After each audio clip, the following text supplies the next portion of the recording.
35,516 మహిమాన్వితమైనటువంటి లడ్డు మన హనుమాన్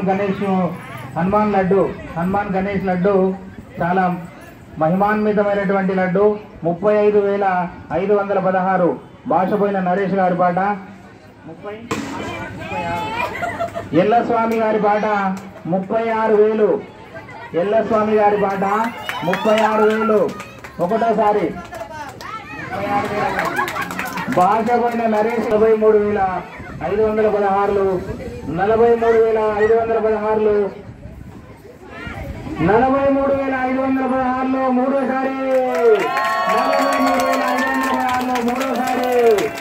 జై బోలో గణేష్ మహారాజ్ కి. భాషపోయిన నరేష్ గారు 43,516కి ఈ లడ్డూను కైవసం చేసుకున్నారు. 43,516కి. పోయిన సంవత్సరము 25,000 పోయింది మన లడ్డు. బుష్ణ సదానందం గారు ఈ సంవత్సరము భాషపోయిన రవీంద్ర తమ్ముడు నరేష్ గారు 43,516కు కైవసం చేసుకున్నారు. వారికి వారి కుటుంబానికి ఆ విఘ్నేశ్వరుడు ఆయురారోగ్యాలు ఐశ్వర్యాలు భోగభాగ్యాలు కలుగజేయాలని ఆ విఘ్నేశ్వరుని మనసా వాచ కర్మన ప్రార్థిస్తున్నాము. జై బోలో గణేష్ మహారాజ్ కి. జై బోలో గణేష్ మహారాజ్ కి. నాకు తెలిసి మన రామకృష్ణపురంలో మనది మొదటి స్థానం అనుకుంటా. 43,000 చప్పట్లు.